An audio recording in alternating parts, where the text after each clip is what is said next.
All right. Welcome back to this week's preview episode of the Hoppy Huddle. I'm Jake, that's Ed, and today we are doing week 9 previews. And this is a lot of really impactful games that may be kind of flying under people's radars this week. We may have a game that determines the group of 5 playoff spot, and that's not even on Saturday. Who thought we'd be talking playoffs in October? I hope we wouldn't have been, but we have really conference championship elimination games. We just got a lot of big small games this weekend. Yeah, it's we're into week 9. It's hard to believe the season's going by so fast, but these are games where this week, if you're a team and you're serious about contending for your conference championship, you're serious about a playoff run, you can't look past this week's games. Some of these games teams might go, we can get by. Nope, better pay attention because this is a week where you're going to get bit. And a lot of interesting matchups, and I think we'll talk about a number of them today. But we start off the week Friday night with a real, like you said, a big group of 5 potential playoff matchup out in the desert. Yeah, we have got Boise State versus UNLV, and y'all forget UNLV was ranked, earlier in the season. They're 6-1. They're a good team by far. Well, they would be probably the second best defense Boise State's played so far. They have a really good rushing defense, and you can't talk about Boise State without mentioning the Heisman frontrunner that is Ashton Jeanty. I've been glazing him for like a month and a half now, so what else is there to really say except he's obscene. He's the best running back in the country. He's the best running back in the last 10 years. He may be the best running back in the last 30 years. Unbelievable, average. His over-under on yards is like 195, like 200-something yards. It's unreal. Yeah, what else is there to say about Ashton Jeanty? But it will be interesting to see him go up against UNLV's defense. I think that's going to be the matchup that determines the game. UNLV, Barry Odom, of course, a really good defensive head coach, and their defense has been pretty solid this year. UNLV's defense, they're 88, but for the group of 5, it's pretty solid. In rushing yards allowed, UNLV's defense is 19th in the country, which is really good. And Boise State's rushing offense, of course, number 2, with Ashton Jeanty being obscene, averaging with the number 1 yards per rush. So it'll be really interesting to see what kind of, if Barry Odom tries to pack the box or what. Although, that hasn't seemed to stop Jeanty yet. So I don't know if Oregon couldn't stop Ashton Jeanty, can UNLV? And the answer is maybe. But if UNLV can't stop him, nobody is. Yeah, this is, I remember we had the whole hubbub about a month ago now with UNLV switching quarterbacks. Since Williams took over quarterback, he's been really good. He's already thrown for 800 yards, 10 touchdowns, been very efficient. They lost that game at Syracuse. You could argue that they probably should have won that game. That went in. Did that go into overtime? I think. No, it was a close game, 44-41. That's their only loss. They've did scoring. I think they're the 5th in scoring in the country. Who? Yeah, 5th out of 134 teams in scoring. This is an explosive team offensively, UNLV. So this is going to be a fun game. It's a 10:30 p.m. East Coast kickoff time. So those on the East Coast, if you want a little football action, you're going to get a double dip between UNLV and Boise, and you'll get Rutgers USC if you're really in the sicko mode. Mm-hmm. So I think this is certainly the game to watch.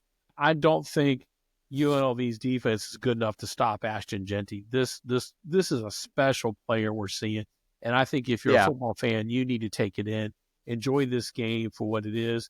I think UNLV will give a fight, but I think in the end, Boise State's probably too much for them. I'm not going to bet this game, but I think it'll be Boise State. And you talk about UNLV's offense. Well, Boise State's offense is number 3 in points per game. Yeah, exactly. The thing about Ashton Jeanty being so unbelievably good is that it's not like they just run the option and they just hand the ball off to him 100 times a game. It's the fact that he's there in the backfield, and so everybody just puts all of the people in the box to try and stop him. And then their quarterback, what's his name? Madsen. Madsen, yeah. Their quarterback, Madsen, is able to just hit easy open receivers because they're loading up the box to stop Jeanty. And so Madsen doesn't even have to be that great of a quarterback and they don't have like elite, insane weapons at receiver, but just because they have a numbers advantage in the passing game, which is something you almost never see in today's football. And Matson's been pretty good this year. I think he's 12 touchdowns, hasn't turned the ball over a lot. So he's taken advantage when they're trying to stack the box against Jeanty. Matson's been able to make the throws, so they've been a real good team. And this is important. I mean, UNLV, if they win, could make a run for that group of 5 playoff spot. But, I think Boise State. Now, Jake, correct me if I'm wrong, but are these teams, this is where I lose it in the Mountain West because I just don't follow them. Are these teams going to meet again in the Mountain West title game?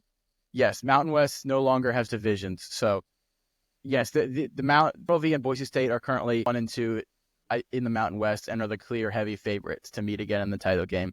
There's not this game really doesn't barring matter. barring some crazy upsets, they will meet again in the title game. In the title game. But what it matters for is for Boise State's playoff hopes. That's what it matters for. Because and UNLV's playoff hopes. And UNLV.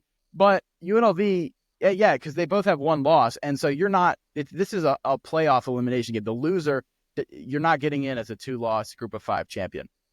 There are too many other. Well, I don't know. Who's your other group of 5 champion that's going to beat Army or Navy or Liberty? The Liberty's losing tied at halftime right now to an 0-6 Kennesaw State team. Yeah, okay. So Liberty's not getting that shot. Probably not Liberty. Liberty's not getting it. Yeah. You Army think or Navy or Tulane? No, man. I mean, if you got... I mean, one of Army or Navy is winning the American, probably. And maybe Tulane. The winner of the American, one of the 3 of them is probably going to have 1 loss. So, well, I tell you what, we need to do a show when we get to the second week in November. We'll spend a little Wednesday night breaking this down because we still got a few weeks before group of 5 and playoff scenarios. Because I'm not so certain that let's say Boise loses tonight, but wins the conference title game. I think a 1-loss team gets in, but I don't know. This is going to be real interesting. Yeah, and the one thing about Boise State compared to all the other G5 teams, Boise State has the highest ceiling by far. I think this is one of those special years where they played Oregon to 1 score and could have won the Oregon game. And Oregon's the number 1 team in the country. There is the best team in the country this year is a little lower than it normally is. And Boise State is much higher than the most group of 5 teams historically have been. There is a chance if Boise State gets into the playoff that they could win a game or 2. And who knows? Now you're smoking crack. Come on. They almost beat Oregon. You telling me they couldn't beat, Iowa State?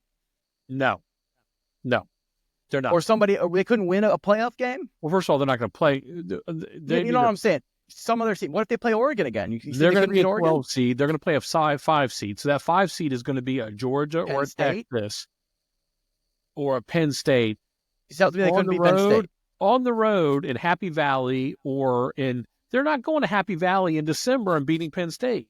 They almost beat Oregon and Autzen. In December nope, sorry, Jake. I don't know what you're drinking there in the water. I'm not saying it's likely, but it's a scenario within the realm of possibility. Oh, yeah. There's a scenario, and $1 million might fall out of my ceiling right now. No what way. if they played, a really good team, and then, it was in a high marquee bowl game, and then they ran a hook and ladder and then a Statue of Liberty. Oh, come on. This is not. They're not a contender for the title, but I think they could upset and win a game. Yeah, I think. Well, another thing, perhaps, depending if they got the right, if they got the right, because they're going to be a 12 seed. It would be matchup dependent too. It would have to be the right 5 seed, and it would have to. But the way it's going, a Georgia or Texas is going to be that 5. Georgia or Texas would murder them. And that's who's going to be a 5 seed at this point. But what if LSU or Ole Miss or LSU or A&M wins the SEC? Or is the third? Whatever. Anyway, we're getting off track here. Sorry for that. Yeah, we could go down a big rabbit hole here. The other thing about this game, and I never thought we talked this much about a Boise State UNLV game. Jeanty's. I mean, you've been talking about him for a long time now. He clearly has got a lot of momentum for the Heisman. This is his big game. It's on Fox. Now, granted, it's a later game on Fox. But you got a lot of national eyes on this game this week. This is a big chance for him to really put up the numbers in front of a national audience to show this game may not be on Fox. Hold on. Is it on Fox? I don't think it is. It's on CBS Sports Network, I think. Fox That's right, because Rutgers USC. No. Where's the Rutgers USC game? Is that the Fox game? I That's think Fox. that's the Foxy. Well, I think this is a big game for most people following college football. I think another Yeah. big game for him can continue to boost his profile. Yeah, I agree. Yeah. And by All the right, way, let's. while we're talking Yeah. Friday night, real quick, Rutgers plays USC. Rutgers is really beat up. USC's got a home game, but it's the World Series is the lead-in, and baseball games notoriously can take forever. Do you think anybody's going to be in that? And that game's at Dodger Stadium. Do you think anybody's going to be at that USC game Friday night? And is anybody going to be paying attention to it? I don't think so.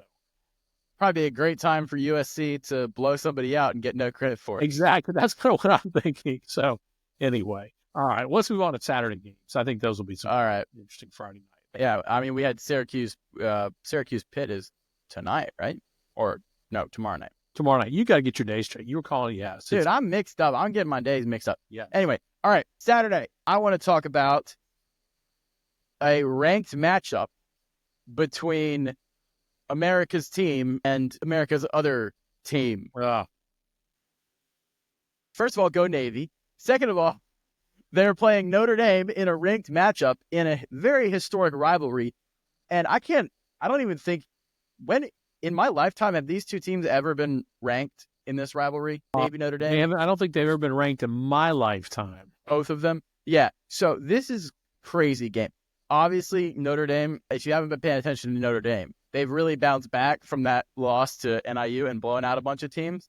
But Navy's a good team, and Navy can score. Navy can score. And I do not put it past Navy to just run the ball. And they not mentioned, this is not just your typical triple option Navy. Now, they also take shots, and they spread out the run. And they, how many points per game do they average? Let's see. Navy averages 44.8 points per game. They're the number 4 offense in the country. Yeah. Now, there's a little schedule dependent, so you got to take into account they've played kind of a soft schedule, but they can really score. And, Notre Dame, if they've kind of had some trouble scoring, and if you're, some games, not in the last couple games, Notre Dame's kind of figured that out. But if if Navy can keep Riley Leonard and kind of contain him, and Navy obviously has practice against running quarterbacks. Hello, they're every week, every day in practice.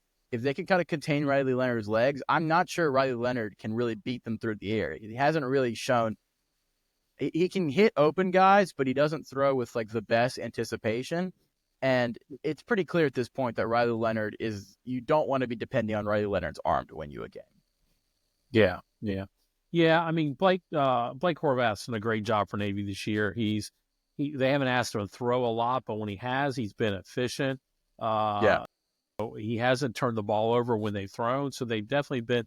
I think this has still been a little bit different looking Navy team. The schedule hasn't been very difficult for Navy, so but give them credit, they've done a good job in what they have.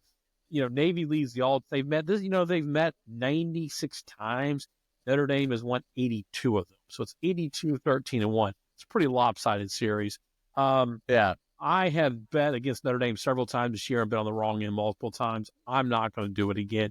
I know this isn't a home game for Notre Dame. Notre Dame's a 12.5-point favorite. As much as I'm going to be pulling for the midshipmen, give me Notre Dame minus 12.5. I just don't think they have enough. Athlete to athlete, Notre Dame's just better across the board, even with the fact that I don't trust Riley Leonard in a big game, and I don't believe even if Notre Dame makes the playoff, they're going to cause any noise for any real team. No. Navy doesn't have the players in this game. So why do you hate our troops? I don't hate our troops. Don't cut that on Instagram. I love our troops. God bless America. No. Yeah. I am taking Navy plus 12.5 because we got a fight here. We do, because Navy, first of all, I just think Navy might be the best or second best offense Notre Dame has faced yet. Yeah. That A&M offense is that drastically different than the A&M offense that they're playing now, and then Louisville. I think Navy can score, and I'm just if Navy can kind of turn this into, as crazy as this sounds, a shootout, I think they can cover. I'm not sure they'll win, but 12.5 is too many points for a good Navy team. And this is in MetLife Stadium. This is a big marquee game. You don't just roll into MetLife. but I don't know. I want to believe. I want to believe in Navy. I know you want to believe, but I want to believe this. This may be I'm putting my money where my heart is. So we're gonna go with Navy plus 12.5. I think the strength of this Notre Dame team is on the defensive side, and I think it is because of that, I think they're not going to allow this Navy team to do that. But I'm betting Notre Dame, but I'm pulling for Navy. I will be rooting for the midship. All right. Well, where do you want to? Let's see. What else do we want to talk? Let's talk Ohio State. Yeah. I think Nebraska had high hopes beginning of the season. Coming into this game, they might only have a loss or 0 losses. They find themselves down 2 losses, and that's a tough spot to be in with with Ohio State coming into town. It's not that Nebraska's first loss, against Illinois, it was a tough game, well fought. Last week, they just got clobbered. Indiana just ran all over them. Before the game, Nebraska not giving up a rushing touchdown all season. Last week, they gave up 5, I believe. And so this is a game where, you wish you want to be able to come home after a game like that and kind of lick your wounds and maybe play an easier team. And in comes one of the most talented teams in the country. It's not a great position to be in. I think it's going to be problematic for the Cornhuskers this week. I don't think they have enough on. While I do like the defense that Matt Rule's built, I don't think they're any way going to be able to stop this Ohio State team. This was and offensively, Dylan Raiola has played well this season for a freshman quarterback, but that caveat is he is a freshman quarterback. He is still making some mistakes. He's not as polished as he's going to be by the end of this year or certainly next year. And at times, he's just their offense doesn't have enough weapons, especially they don't have enough playmakers alongside Raiola to score enough points to compete with Ohio State. I'm, definitely Ohio State. I think, again, I'm not betting this one. I think the line's 25? What did 25 you see? and a half. 25 and a half. I'm not betting this one, but I expect Ohio State probably to cover this one. Yeah, so I agree with everything that you just said. I just think 25 and a half is too many points. You're giving me at Ohio State. I'm sorry. I thought this was in Nebraska. This is actually at Ohio State. It's at Ohio State. Yeah. You're giving me 3 touchdowns and 4.5 points. Like, Ohio State may win by 20 and it may never be close. But Ohio State's O-line's injured. Their O-line's injured, and Nebraska has the best part of Nebraska's defense is the D-line, and the worst part of Nebraska's offense is the O-line. And I think that's going to give them just enough to keep it within 25 and a half. Ohio State may probably win by like 20. I'm just gun shy after watching. Did you see what Indiana did to Nebraska last week? I did, yeah. I don't know. And Raiola has turned the ball over. He's thrown 6 interceptions this year.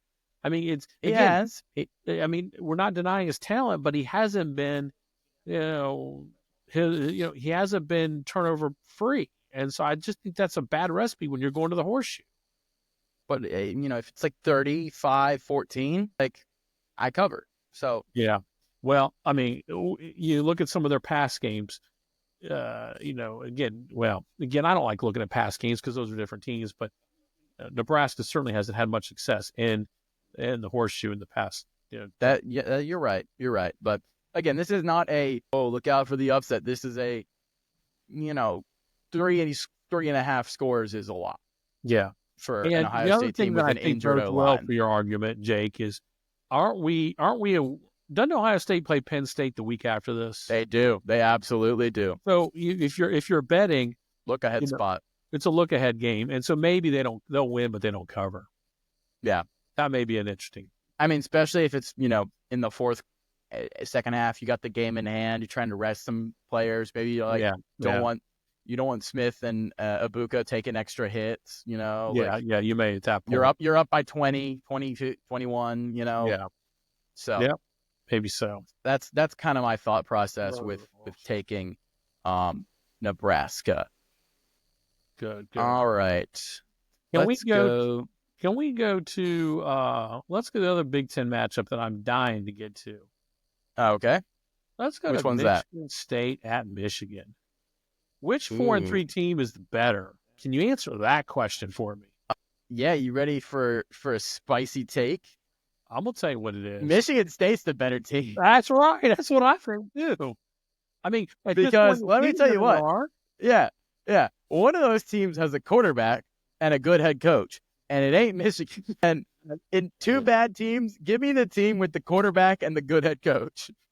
Now, I mean, we talk about Aiden Childs being the better quarterback. He has turned the ball over 9 times this year, 9 interceptions.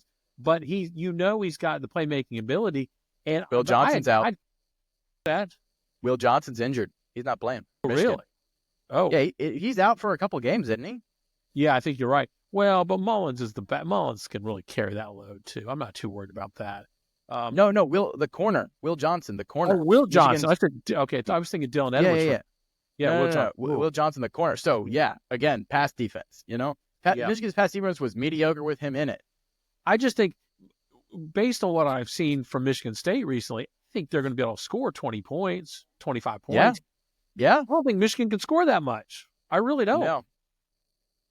I mean, unless Michigan State throws like 2 pick sixes, and I think Sparty wins. And Michigan State has been embarrassed in this series the last 2 years. This is a rivalry game, and I think they're looking for revenge. I think this is a way for Michigan State to put a mark. Hey, we're still around. I love Jonathan Smith as a coach. I think he's a great coach. He's going to build them back up. Give me, what's the line here in this game? I think it's 3.5. Michigan State's 3.5-point dogs. Give me Michigan State plus the 3.5.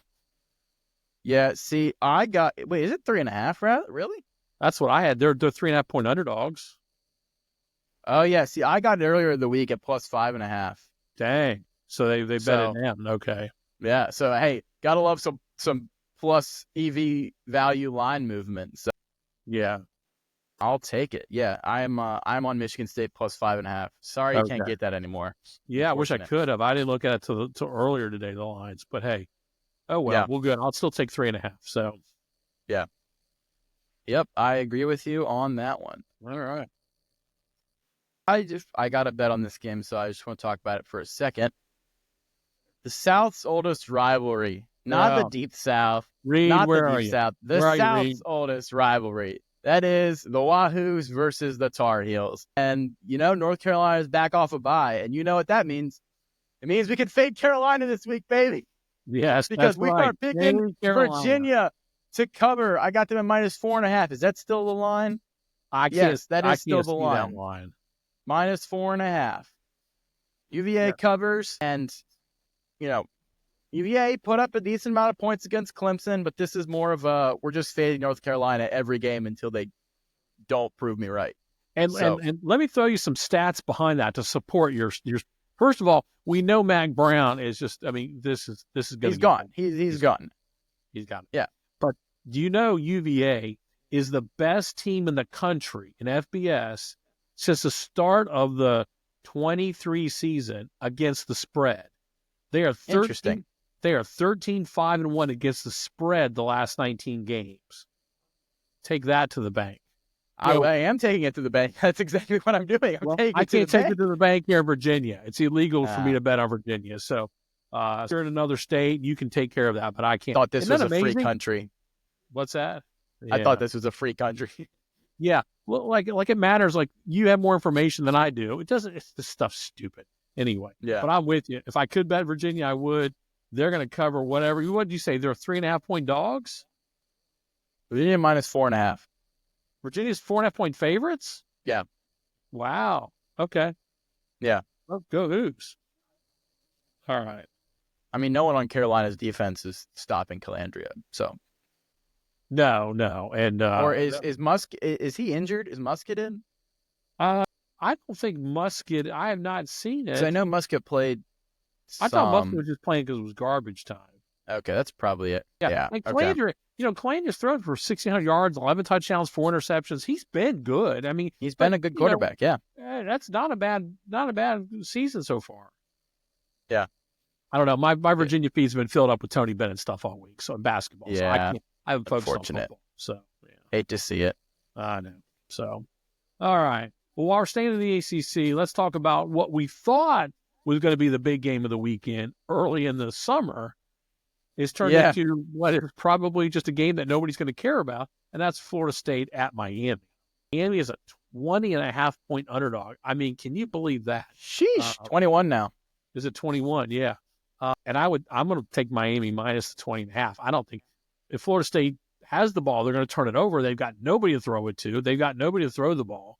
What did someone say the other day? And I can't remember. I'm going to say if it's Tom Fernelli, one of these podcasts, maybe it was Andy and Ari. Someone had made the comment that if Florida State, when they played Duke the other night, if they just had punted the ball every time, they would have beaten Duke 7-6. Oh, that was great. man. I mean, that assumes you don't, keep giving up bad field position, but whatever. Yeah. Like Florida State was just bad. I don't know. Did you see any of that Florida State Duke game on Friday night? No, I did not watch a single second of that game.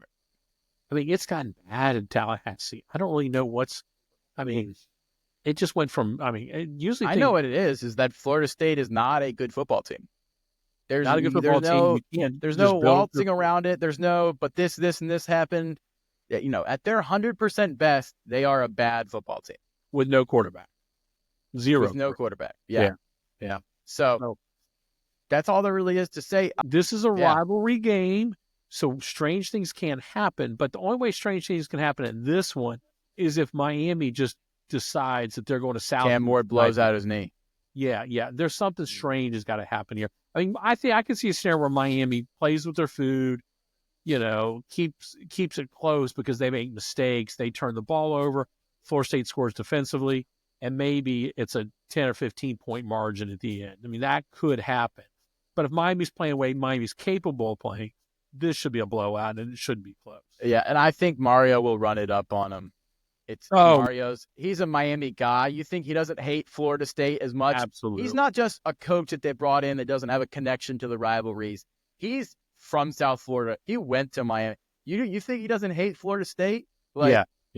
No, he will absolutely run it up if he can. Yeah, they want to beat them up when they're down if they can. So yeah. So, okay. I agree with you, but I'm not betting that. So no, I'm going to bet it. I'm going to take Miami minus the 20. All right. Let's talk. Got a couple more. We got Oregon, Illinois. You want to? Yeah. Thoughts on Oregon, Illinois? Matchup. Another 21.5-point spread. Boy, that's a lot, but man, it's hard. I struggle with that one because I just don't know if Illinois, that's a long way for Illinois to go. I wonder how many players on their team have ever even been to Oregon. Probably not many. I don't know if that team travels well like that. I just, Yeah, so my thoughts on that is essentially I'm haunted by the vision of the Penn State game where, Illinois is a good team, but I think the Penn State game really showed us that Illinois is not a great team. Yeah. They're not competitive with that upper tier. Penn State, that game was not as close as the score looked. Penn State's defense absolutely obliterated Illinois' offense. Yeah. Penn State moved the ball pretty effectively, even though it was a 21-7, I think. Something like that. Yeah. I think Oregon will probably do the same thing, except Oregon's got a much more effective passing offense than Penn State. Oregon's got two better receivers than anybody on Penn State. You could argue Tyler Warren, wide receivers. Tyler Warren, maybe Tez Johnson. You can make an argument or Evan Stewart, depending on the night. But so I just think that Oregon's offense is going to be too much for them. And even if Penn State's able to move the ball on Oregon, which is doubtful because Oregon's defense is just as talented as the Penn State defense and is quite good. Even if Illinois, Altmaier really wills them to successful drives, I think Oregon's offense will just score too easily. Yeah, Oregon. I even thought with Illinois' good corners. Yeah, I thought Oregon played a pretty good game against Purdue last week. It was very efficient. They, coming off that Ohio State game, you could have had an easy letdown where they just kind of let off the gas. They didn't. They looked very good, and I think their offense is finally clicking on all cylinders right now with both Johnson and Stewart. So I don't see this as good of a defensive team Illinois is. I don't see them being able to stop Oregon, and I just don't. And the flip side is I don't think Illinois is scoring enough points against this Oregon defense. Oregon's the number one team in the country for a reason. And if this game were in Champaign, maybe you could make an argument it might be a little closer. But I think it's the fact that it's in Eugene. I don't think it's going to be a close game. Yeah. Yep. 100% agree with you on that one. Let's see here. We'll talk Washington versus the current Big Ten powerhouse, Indiana. Yeah. So this is an interesting game because, first of all, we all know that. Let me pull up my stats here. Where are my notes on this game? Why can't I find my notes here? Oh, yeah. This is an interesting one because, first of all, game day is going to be there. Did you know that?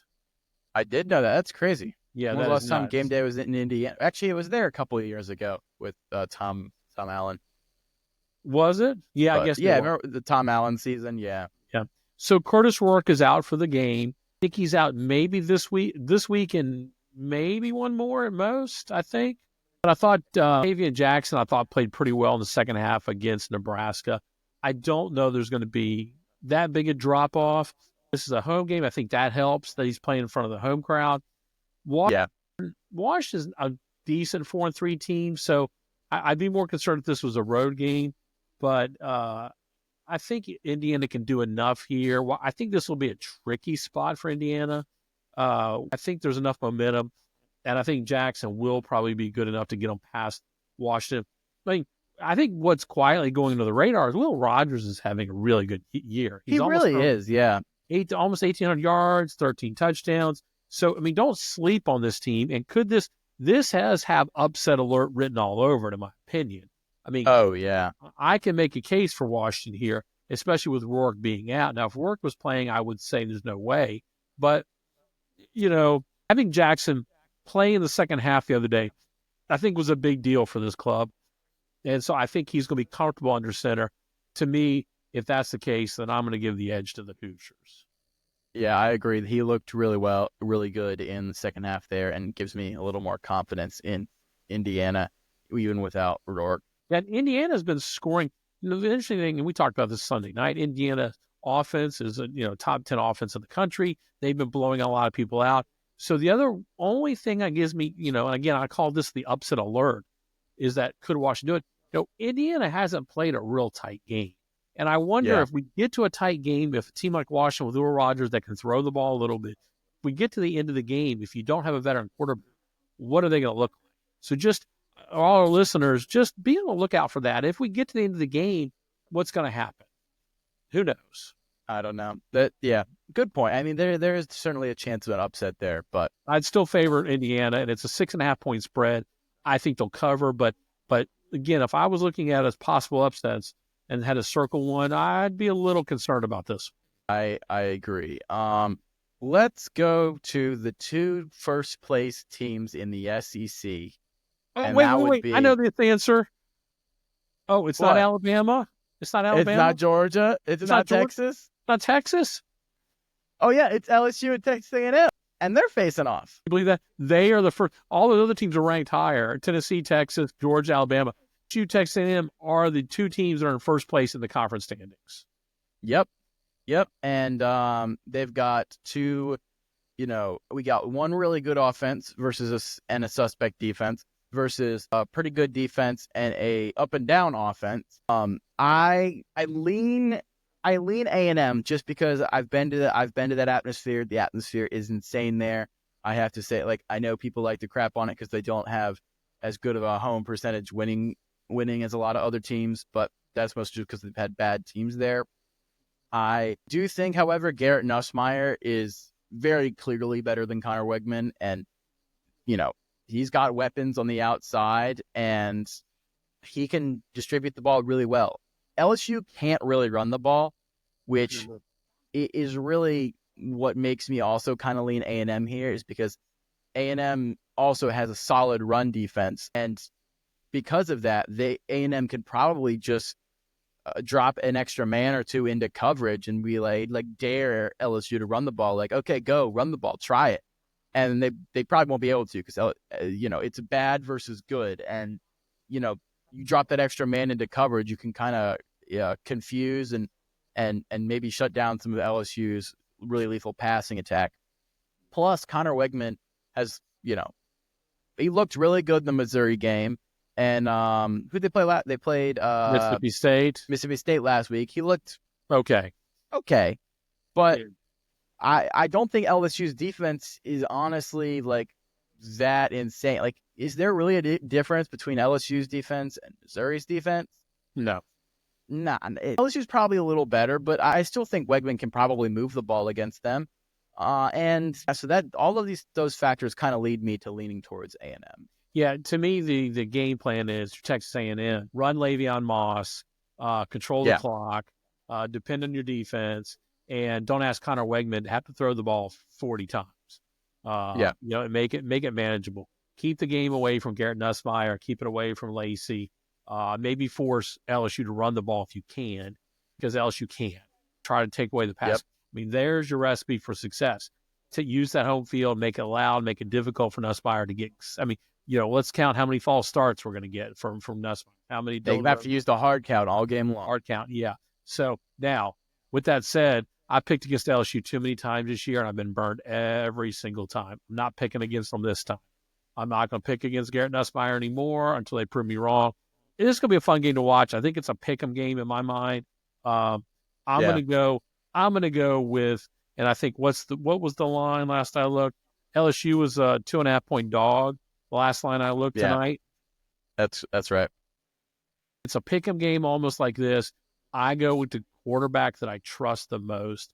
In this case, I actually trust Garrett Nussmeier more than Connor Wegman. I'm going to go with LSU. What? Man, it has really come full circle here with you shouting the praises of Garrett Nussmeier and me picking against LSU. Gosh, don't save this clip, please. I just can't. Yeah. So Garrett, I still agree. I agree that Garrett Nussmeier is a good quarterback. I've been saying that since the beginning of the season. But I just think all the factors on the around the team lean A&M, and that's kind of why I'm picking that. I just think situationally it's not a great matchup for LSU. Yeah, absolutely. All right. How about Penn State, Wisconsin? Yeah, we think that's going to be a close game. No, that's why I was bringing it up, because I don't think Penn State against not Ohio State and not Michigan is undefeated since forever. I don't know when, go back 5 years probably. I don't think Wisconsin has played better recently, and so there's little murmurs like, what if Wisconsin? No, it's not happening. Penn State's much better. Wisconsin, it's at home, but nobody on Wisconsin really matches up dudes-wise against the guys on Penn State. And it's not that I think Penn State's deserved of their 3 ranking. I think they're overranked as it is. I just think they're better than Wisconsin. I mean, Wisconsin's played better than I thought, but I don't think this is a close game. Yeah. I think Penn State's ranked correctly. I don't think, are they power rating wise, they're the 3rd best team in the country, but I think I like resume rankings better, and I like they're undefeated, so I think they should probably be up there. Yeah. But I'm not picking that game. I think Penn State runs away with that. I would like to throw. No, it's a 6.5-point line. I'm taking Penn State. Oh, you're taking Penn State? Absolutely. Penn State minus 6.5. Give me Penn State all day and twice on Sunday. Okay. Yeah. So. Okay. Gotcha. Yeah, that makes sense. Now, I got another couple lines here. Let's go back to the SEC. Okay. Let's talk about the team that's in deep trouble. That's Oklahoma. They go to Ole Miss. Yeah. Can you believe that Oklahoma is a 20.5-point underdog on the road at Ole Miss? Who would have ever thought that? Yeah, it's crazy. I mean, it's a lot of people are hating on Brent Venables, and it's understandable because the standard at Oklahoma is you never have a down year. And, except for maybe 5 years since 1927, that's pretty much true. So I understand all the Oklahoma fans that are pissed at Venables because you don't have a down year. Now, you did move to the SEC, so there was some drop-off expected. But I think, you play 100 seasons of football, one of these years you're just going to get the worst injury. Well, I don't even think it's the – go ahead. I think Oklahoma still would have had a drop-off this season, especially because I don't think their offensive line's very good. But I think if you have your top 5 receivers and then maybe Arnold has places to throw the ball and then you don't swap out quarterbacks and you have a better offensive coordinator because they fired their offensive coordinator, Seth Luttrell. Next year, I'm actually probably going to be higher on Oklahoma bouncing back from this, but this year I think they're a broken team, and I think Ole Miss. Well, OU's defense is good, so I'm not betting this game because I kind of don't know how Ole Miss will going to perform against Oklahoma's good defense. Ole Miss did kind of struggle against some of the better defenses they've played so far. Long term for Oklahoma, I still think Venables is an amazing coach, and I think when he had Levy as his coordinator, Oklahoma was great. I think he just needs to hire a good offensive coordinator and not have the worst injury luck in the country, and I think OU will be back to stardom next year. Yeah, Oklahoma's not. It's not only injuries on their wide receivers; it's offensive line as well. I don't. Yeah. It wasn't a switch to the SEC that ruined this team. It was just injuries, and then and I think not great play calling. Probably, I don't know. I don't Luttrell. But, I mean, you don't fire Luttrell if it's only injuries. Maybe it's right. Maybe there's just disagreements too about philosophy. So yeah, Ole Miss should cover this game. We've got the other. We have a ranked SEC matchup: Missouri's at Alabama. Yeah, what kind of crazy year is it that, it's 45 minutes into the show and we haven't talked about Alabama playing a ranked team? Craziness and ranked team.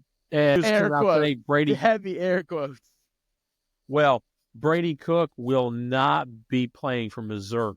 I didn't see that. That's interesting. Okay. That was tonight. So to me, the Missouri fraudsters, Tigers, I'm sorry. How much did the line move? I don't 16.5 now. Okay. What was the line before that? I think it was like 13.5. Okay, so it didn't move a lot. So that's big. It moved like 3 points. Oh, I thought Brady would be worth more than that to the Tigers. That's a lot, but yeah. I don't know. This is Alabama. I believe Alabama gets right this weekend. I don't think they're not going to be playing a Tennessee defense. This is your chance to get healthy, not to get healthy, but just to kind of get things organized. I expect to see a big bounce back week for Bama. I don't believe Missouri one bit. They were lucky to beat Auburn. I've told you all year this is the most fraudulent team out there. They didn't deserve to beat Auburn one bit. Auburn again handed. Hold on, let's see. I got a little problem with my phone here. Turned on a podcast by accident, touching my phone or touching my watch. I don't believe Missouri. Give me Bama minus whatever 20, 16 points, 13 points, whatever it is. Yeah, I was already against Missouri, but without Brady, Mizzou is cooked. Yeah, that's funny. So I think I didn't bet this game. I kind of wish I had bet it earlier in the week at the smaller line, but yeah, I would too now. So I'm not betting this game, but I do think Alabama wins pretty handily. I have another bet, that I want to throw out there, and it is SMU minus 11.5 versus Duke. Really? It's pretty simple, and that's Duke is an okay team that's played nobody, and SMU's offense is really, really good. And I don't think Duke's defense. That? Huh? Look, you were wrong about Nussmeier. I can be wrong about SMU. Okay. All right. Okay. We're all wrong about some things. That's true. SMU's offense is really good. You didn't know they were going to switch quarterbacks either, so you don't get to claim you did all the film research. I believe in Rhett Lashley, so that's okay. All right. Yeah, so Kelvin Jennings, obviously, really good. Their offense is electric, and, they run the ball really well. They throw the ball good enough. Don't think Ole Miss. I don't think Duke is well coached, but I just don't think they have dudes. And I think SMU is the more physical team. And I think they'll probably just, score a bunch of points. And Duke's offense is serviceable, but not fantastic. They needed a lot of help from Florida State to score. Like I said, 6 offensive points, 6 points not from off turnovers against Florida State. SMU takes care of the ball much better than Florida State does. They have a really good offense. I think 11.5 is too small of a line. So I'm not betting this game, but I actually will take a different line on the approach to this. I think this is going to be a tough game for SMU. I think Manny Diaz will have I think Duke will give him a little bit tougher fight. I expect SMU to win, but that's an awful big line for me if I was betting. So I'm not going to bet it though. But I think now there's a plausible scenario here where SMU, Clemson, and Miami could be in a three-way tie, top of the ACC. But we are going to talk about all these tiebreakers. Yeah, so we a strange scenario.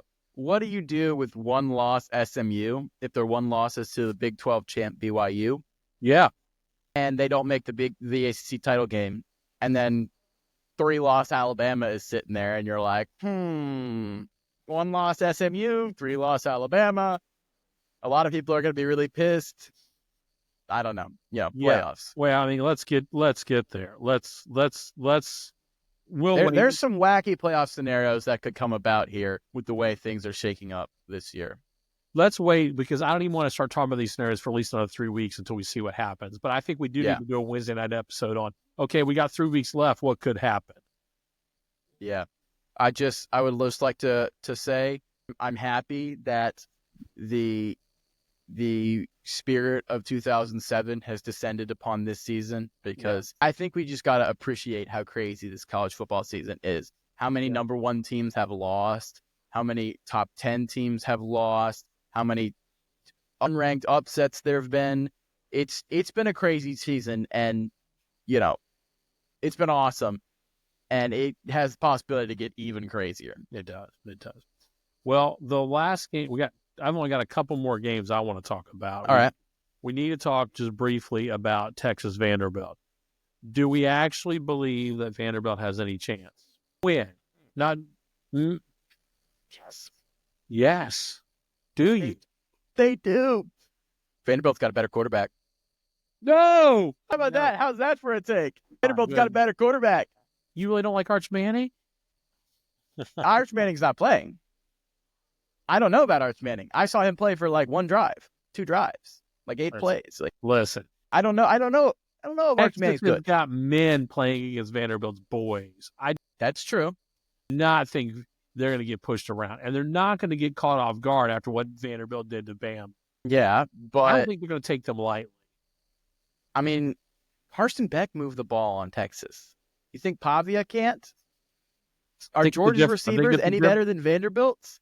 Vanderbilt's got a good rushing attack. They got that crazy like option scheme, that like kind of spread option stuff that like Liberty sort of runs. Like, look, I'm not predicting it, because if I was really that convinced, I'd throw some money on Vandy money line. But it's a realistic chance. There's a real possibility that could happen. Now, what's more likely is that Texas just come out and just punches them in the face and they never get up and all that. But I mean, what if Quinn Ewers plays like he did against Georgia? What if he's not very good? And then what if Diego Pavia, tears up that Texas defense? What if that Texas defense, you realize they've played no top 30 offenses before Georgia. Their schedule, you look at blind. Sneakily, people were hyping up that Texas defense, and they've played nobody. So it's possible that defense isn't very good. Now I've got you believing in the Vandy Commodores. So I don't believe. I'm saying it's possible. There's a possibility. Okay. Well, good. Well, we'll see. I hope it happens. It would be amazing. The season would only get better if that. It would be awesome, dude. The only other pick I've got that we haven't talked about is I do have Baylor -6.5 at home, homecoming weekend, beating Oklahoma State Cowboys. I think that's a pretty safe bet given what Baylor's been doing offensively.